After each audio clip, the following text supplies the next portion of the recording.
On this Veterans Day, America is honoring our nation's heroes. But there are thousands of U.S. military vets who do not feel honored. Instead, they feel alone and forgotten, living on the streets in a nation for which they were willing to die. New at 4, Ross Gadati explains how a former local homeless veteran got back on his feet and is now on a mission to help his fellow comrades do the same. Imagine this scenario. You're sent halfway around the world to fight a war, watch bombs and gunfire destroy streets, homes, and lives, only to come back from the war to find your own life, your own home, gone. And all you really have left are the very streets of the nation you swore to defend. And so they're coming home broken, lost, don't know who to turn to. Across America, scores of United States military veterans now find themselves homeless. Many are stuck in this dark space between where they were, where they are, and where they want to be. So there's a gap in what you did in the military and what happens in the private sector. And one of the biggest things that we do here at Veterans Place is we try to decrease that gap. Pittsburgh-based Veterans Place is an organization that's mission is to empower homeless veterans to get off the street, get help, get on with the rest of their lives.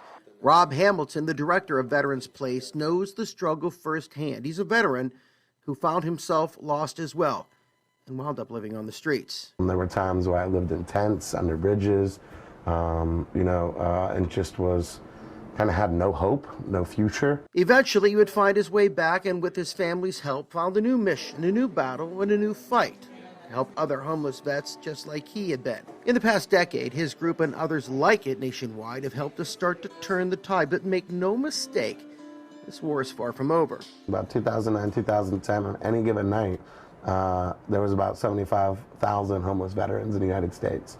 We're down to about 39,000 right now on any given night. But Hamilton cautions we could start to see those numbers go up again with the wars in Iraq and Afghanistan now over. And as for why veterans end up on the street, Hamilton says there are hundreds of reasons, but at the top of the list, there's a lack of affordable housing, which was probably one of the biggest issues that we're dealing with. Veterans Place offers homeless vets transitional housing with the goal of finding permanent housing and getting sustainable income. That's the tangible stuff, but they also help veterans confront and work through the things that none of us can see. The stuff that's inside, invisible to everyone else, but can dominate a veteran's mind. I relate everything back to trauma. When you're in the military, you are going to go through trauma. Compounding that for many veterans is that even though they leave the war zone, the warrior ethos of don't whine, adapt, and overcome stays. The military teaches you to be a great soldier, right? Defend your country. You get that hard exterior, no one can help me. Which is why many end up looking for so-called help of their own in drugs, alcohol, and eventually suicide. Hamilton says caring for America's homeless vets as a whole can be done, but it starts with one veteran at a time, and all it takes is for someone, anyone, just to reach out.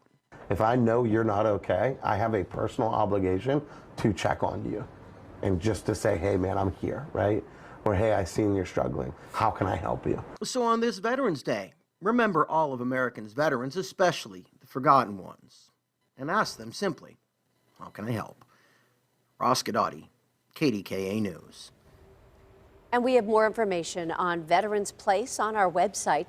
Online, you'll also find a complete Veterans Day guide, including everything from more resources for help to local places offering free things for veterans today.